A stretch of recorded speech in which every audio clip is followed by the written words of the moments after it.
हम सभी अपने बच्चों की पढ़ाई को लेकर बहुत ज़्यादा परेशान रहते हैं। हर पेरेंट्स ये चाहते हैं कि उनके बच्चे हर फील्ड में बहुत अच्छा करें, क्योंकि अभी एग्जामिनेशन टाइम आ रहा है।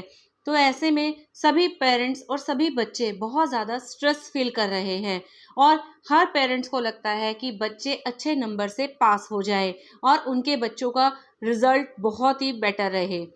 अगर आप भी इसी तरह की परेशानी से जूझ रहे हैं और आप भी चाहते हैं कि आपका बच्चा बहुत अच्छे नंबरों से पास हो, तो आज का मेरा ये वीडियो आप सभी के लिए बहुत ज़्यादा हेल्पफुल रहेगा।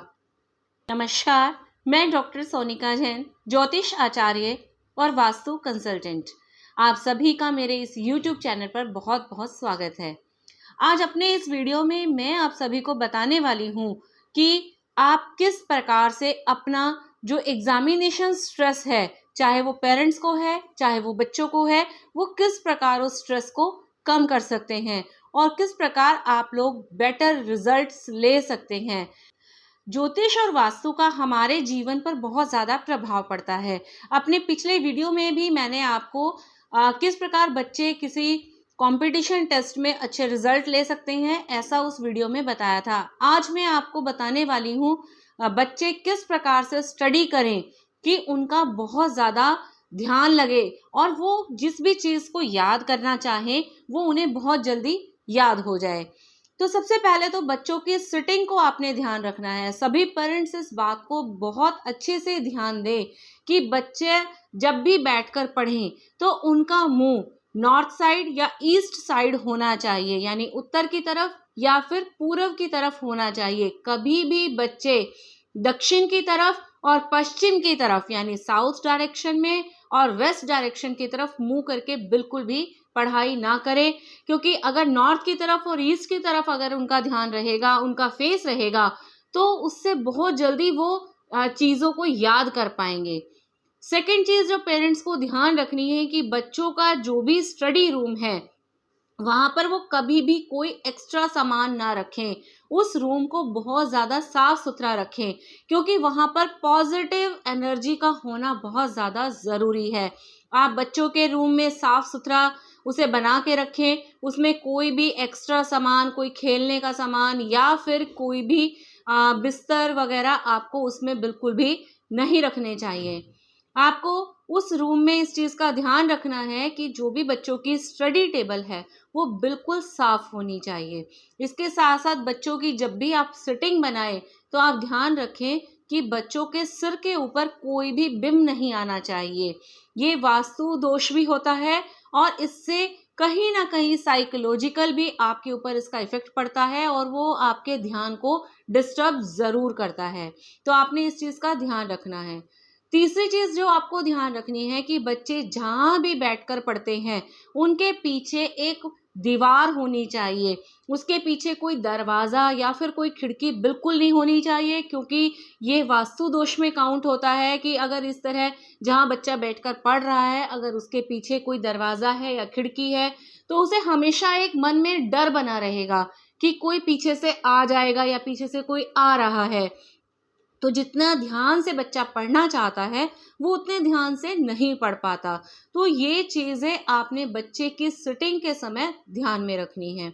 इसके अलावा आप बच्चों के रूम में एक मोर पंख ज़रूर लगाइए। मोर पंख बहुत ही पॉजिटिव एनर्जी क्रिएट करता है और ये बहुत ही शुभ माना जाता है। इसके साथ साथ बच्चों के रूम के अंदर आप एक वाइट कलर के लोटस फ्लावर्स रख सकते हैं। अगर आप ओरिजिनल रखते हैं तो बहुत अच्छा है, अगर आप ओरिजिनल नहीं रख सकते तो वहां पर आप नेट से कोई भी पिक्चर डाउनलोड करके उनको वाइट कलर के फ्लावर्स को उस बच्चे के रूम में ज़रूर रखना चाहिए। इसके अलावा आप बच्चों के लिए ये ज़रूर ध्यान रखें कि बच्चे जो हैं वो माता सरस्वती का ध्यान करके ही पढ़ाई करने बैठे, क्योंकि विद्या की देवी सरस्वती, जब बच्चे उनका ध्यान कर कर पढ़ाई करने बैठेंगे, ऐसा नहीं है कि बहुत ज़्यादा टाइम बच्चों को लगाना है, जब भी बस ध्यान लगाना है कि विद्या की देवी सरस्वती आपकी मदद करें और आप जो भी याद करना चाहते हैं वो सभी चीज़ें आपको याद हो जाए। और बच्चे जब भी माता सरस्वती का ध्यान करेंगे तो ऐसा करने से उनको माता सरस्वती का आशीर्वाद मिलेगा और वो अपनी पढ़ाई में बहुत अच्छा कर पाएंगे। अभी मैंने अपने वीडियो में आपको बताया कि बच्चे हमेशा नॉर्थ साइड में और ईस्ट साइड में फेस करके बैठें। ये तो बच्चों के बैठने की डायरेक्शन हुई, लेकिन घर के किस हिस्से में बच्चे बैठकर पढ़ाई करें, ये भी एक बहुत ज़्यादा इम्पोर्टेंट क्वेश्चंस जो है वो पेरेंट्स के मन में आता है। ज़्यादातर बच्चे ऐसा होता है कि बच्चों का ध्यान पढ़ाई में नहीं लग पाता, या फिर बच्चे जब भी पढ़ने बैठते हैं तो वो मोबाइल्स में या फिर टीवी देखने लग जाते हैं, या फिर उनका ज़्यादा दिमाग जो है वो खेल कूद में पड़ा रहता है।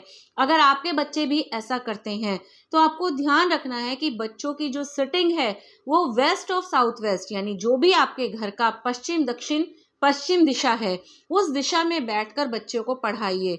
लेकिन पेरेंट्स भी इस चीज़ को ध्यान रखें कि आप हमेशा वेस्ट और साउथ वेस्ट में बच्चों को बैठने के लिए कहिए कि वहां बैठकर पढ़ाई करें। लेकिन अगर किसी भी वजह से आपके घर में वहां पर सिटिंग नहीं बन पा रही है, या किसी भी वजह से बच्चे वहां पर बैठकर नहीं पढ़ सकते, कुछ ऐसी वहां पर स्पेस नहीं है, या फिर आपके घर में उस दिशा में कुछ ऐसी जगह है जहां पर बच्चे को बैठकर पढ़ाना संभव नहीं है, तो आप इतना कर सकते हैं कि बच्चे की बुक्स को वहां पर रख दीजिए। हाँ, मैं बिल्कुल यही बात बोल रही हूँ कि वेस्ट और साउथ वेस्ट दिशा में जो बच्चों की बुक्स हैं वो आप वहाँ पर रख दीजिए। ऐसा करने से ऑटोमेटिक ही बच्चे के मन में ये आपके पढ़ाई की तरफ बच्चे का ध्यान लगने लगेगा। और ये एक बहुत ही अच्छा वास्तु का उपाय है, और आप इसको आजमा कर देखिए कि बहुत ही अच्छे इसको आपको रिजल्ट्स मिलेंगे। लेकिन आपको ध्यान रखना है कि वेस्ट और साउथ वेस्ट में अगर आपका मोबाइल रखा है तो बच्चा हमेशा मोबाइल देखेगा। अगर आपने वहां पर मोबाइल का चार्जर लगा रखा है तो बच्चे का हमेशा ध्यान मोबाइल में और मोबाइल के चार्जर में लगा रहेगा। ये वास्तु में बहुत ज़्यादा इम्पोर्टेंट डायरेक्शन है बच्चों की पढ़ाई के लिए। पेरेंट्स इस बात को हमेशा ध्यान रखें कि वेस्ट और साउथ वेस्ट डायरेक्शन जो है वो बहुत ज़्यादा आपके इम्पोर्टेंट डायरेक्शन है स्टडी के हिसाब से। तो यहाँ पर बैठकर पढ़ने से जो भी पढ़ाई बच्चे करेंगे वो बच्चों के दिमाग में वो याद हो जाएगी। और अगर आपने वहाँ पर कोई खेलने का सामान रखा है तो बच्चे का ध्यान हमेशा ही खेलने में रहेगा। अगर वहाँ पर आपने मोबाइल्स रखे हैं तो बच्चे का ध्यान हमेशा मोबाइल में रहेगा। कई बार ऐसा होता है कि वेस्ट और साउथ वेस्ट डायरेक्शन में टॉयलेट्स बनी हुई होती हैं। अगर आपकी इस दिशा में टॉयलेट है तो आप उस टॉयलेट को ब्लैक कलर की टेप से चारों तरफ से कट कर दीजिए, क्योंकि जैसे ही उसमें ड्रेन होगा आपके बच्चे के दिमाग में जो चीज़ें याद होंगी वो सभी चीज़ें ड्रेन हो जाएंगी। तो आपको ध्यान रखना है कि अगर आपके घर में west of south west direction में जो भी होगा वैसा ही इम्पैक्ट बच्चे की स्टडी के ऊपर पड़ेगा, तो आप इस डायरेक्शन को बहुत साफ सुथरा रखें, बच्चों की बुक्स वहाँ पर रखें। और मैंने पहले भी बताया कि आप वहाँ पर अपना एक पिगी बैंक भी रख सकते हैं, क्योंकि ये जोड़ने वाली डायरेक्शन है, यहाँ पर पैसा जुड़ता भी है। कई बच्चों के साथ ऐसी समस्या होती है, ऐसी प्रॉब्लम होती है कि उनको लगता है कि मैं जो कुछ भी याद कर रहा हूँ मुझे कुछ भी याद नहीं आ रहा है, मैं सब कुछ भूल जा रहा हूँ और पता नहीं मैं एग्ज़ाम में कुछ कर पाऊँगा या नहीं कर पाऊँगा, उसे अपने ऊपर कॉन्फिडेंस ही नहीं होता। तो इस तरह की समस्या अगर है तो आप अपने घर के साउथ ऑफ साउथ ईस्ट यानी दक्षिण दक्षिण पूर्व दिशा, जो भी आपके घर की साउथ और साउथ ईस्ट डायरेक्शन है, वहां पर बच्चे का एक फोटो लगा दीजिए। सिर्फ फोटो लगाने से ही आप इसका प्रभाव देखेंगे कि बच्चे में कॉन्फिडेंस आ जाएगा, वो किसी भी चीज को फेस करने का, यानी जो भी उसने याद किया है या कोई भी प्रॉब्लम उसके सामने आती है तो वो बहुत जल्दी उसको कॉन्फिडेंस के साथ सॉल्व कर पाएगा। तो ये कॉन्फिडेंस बिल्ड करने के लिए बहुत अच्छी रेमेडी है और सभी पेरेंट्स को इस पर ज़रूर ध्यान देना चाहिए।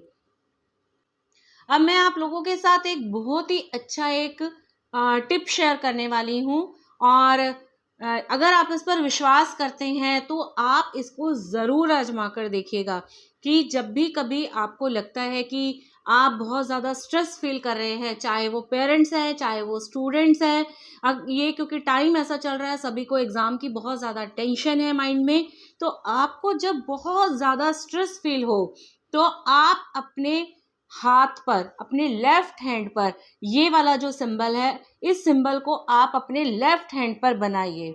और लेफ्ट हैंड पर बनाने के बाद आप यूनिवर्स में आप अपने हाथों को खोल दीजिए और यूनिवर्स में आप प्रे करिए कि जो भी मेरा स्ट्रेस है वो मुझसे दूर हो जाए, जो भी मेरा स्ट्रेस है वो मुझसे दूर हो जाए।